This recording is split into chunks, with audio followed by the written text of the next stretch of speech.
Hello and welcome to Lavnish Sir की class. This is State Council of Educational Research and Training Reading Campaign Activity Sheet number 39, and it is only for class 6 to 8 students. It has taken from the subject English, and dear children, you'll have to do this work in your English notebook. प्यारे बच्चों, आपको अपनी ये वाला जो काम, ये जो वर्कशीट है, अपनी इंग्लिश की नोटबुक में करना है. So without wasting our time, let's start and understand with me.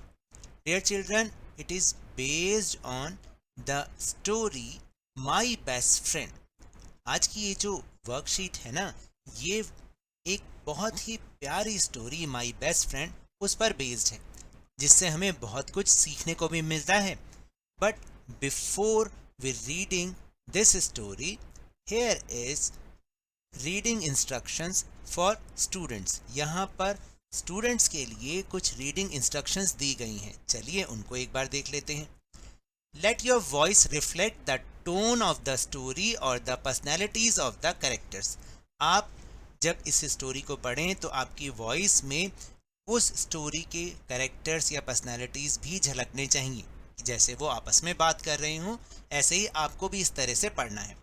Don't read too fast. इसको बहुत तेजी से नहीं पढ़िएगा. Vary your pace so you can pause for emphasis. और आप जब पढ़ रहे हो तो आपके पेस में यानी स्पीड में अंतर आना चाहिए, ताकि जहाँ पर हमें एम्फेसिस करना हो, जहाँ पर हमें जोर देना हो, वहाँ पर हमारी आवाज़ उसी तरीके की, हमारी स्पीड भी उसी तरीके की होनी चाहिए. तो चलिए, let's read this story. Hello children, let's read a story about friendship. प्यारे बच्चों, आज हम दोस्ती के बारे में एक बहुत ही अच्छी स्टोरी पढ़ने जा रहे हैं. Story's name is my best friend, यानी मेरा best friend. Once upon a time, two friends, Aman and Nasir, were walking down through a desert. एक समय की बात है, दो दोस्त अमन और नसीर या नासिर भी बोल सकते हैं, दोनों एक रेगिस्तान में से होकर गुजर रहे थे. At some point in the journey they had an argument. किसी बात पर दोनों में आपस में बहस हो गई. And Aman slapped Naseer in the face. और अमन ने नसीर, जो कि उसका बहुत अच्छा दोस्त था, उसके मुंह पर एक चांटा जड़ दिया, एक थप्पड़ मार दिया. Naseer was hurt but he did not say anything at that moment. Naseer जो था वो बहुत ज़्यादा दुखी हुआ, लेकिन उसने कुछ भी नहीं कहा. उस क्षण उसने कुछ भी नहीं कहा. However, he wrote in the sand. हालांकि उसने रेत पर कुछ लिखा. जानते हैं क्या लिखा? Today my best friend slapped me in the face. आज मेरे बेस्ट फ्रेंड ने मुझे मेरे मुंह पर एक चांटा मारा, यानी मुझे स्लैप किया, उसने एक थप्पड़ मारा. ये सब उसने कहाँ पर लिखा? रेत पर लिखा. They kept on walking until they found an oasis where they decided to take a bath since it was really hot. वो चलते रहे, जब तक चलते रहे जब तक कि उन्हें कोई छोटा सा तालाब ना मिल गया हो, क्योंकि रेगिस्तान में जहाँ एक छोटा गड्ढा जहाँ पे पानी भरा होता है उसको हम ओएसिस कहते हैं.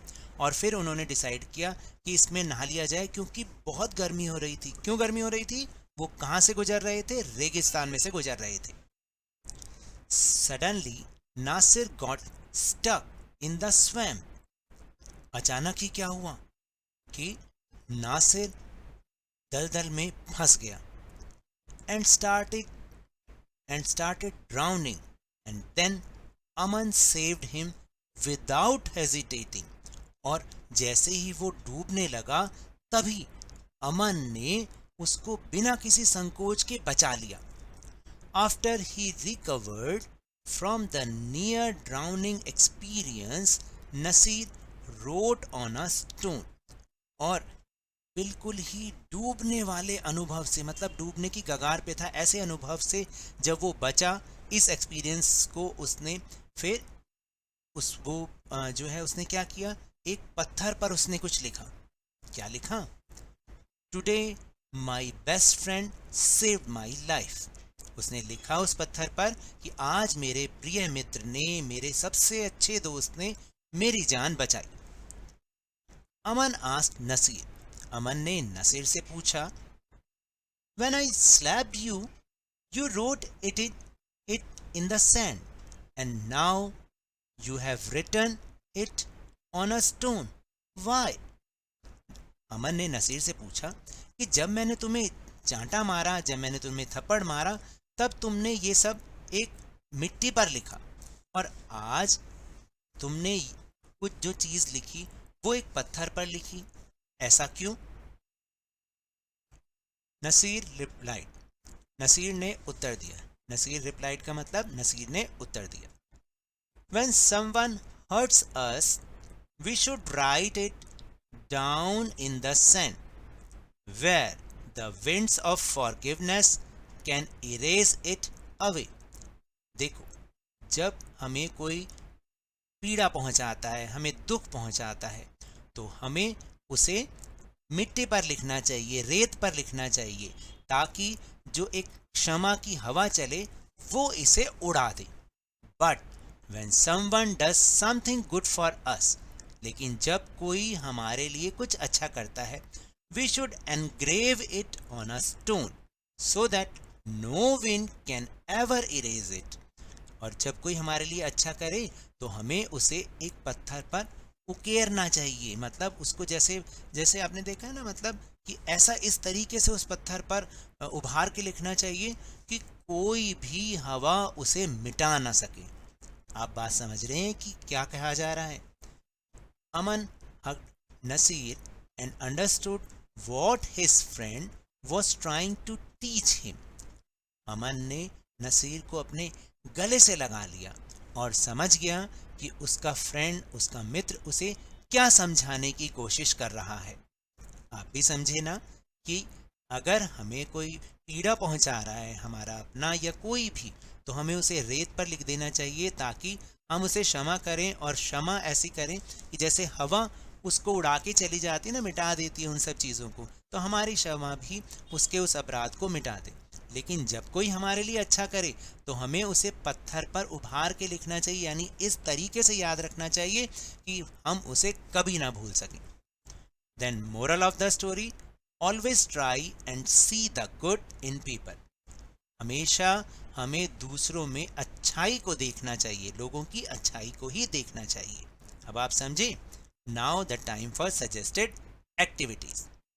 First, visit your school library and search similar stories that are based on friendship.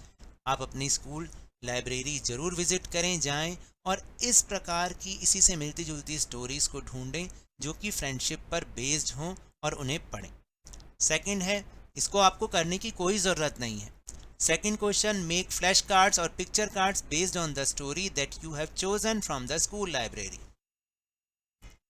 आपको इस स्टोरी पर बेस्ड कुछ फ्लैश कार्ड या पिक्चर कार्ड्स बनाने हैं जो कि आपने अपनी स्कूल लाइब्रेरी से चूज़ करे हों, और under the guidance of your teacher. आपको ये सब अपने टीचर की गाइडेंस में करना है। देखिए, ये क्वेश्चन भी आपको अपनी नोटबुक में नहीं लिखना, जो लिखना है सिर्फ और सिर्फ आपको थर्ड क्वेश्चन करना है।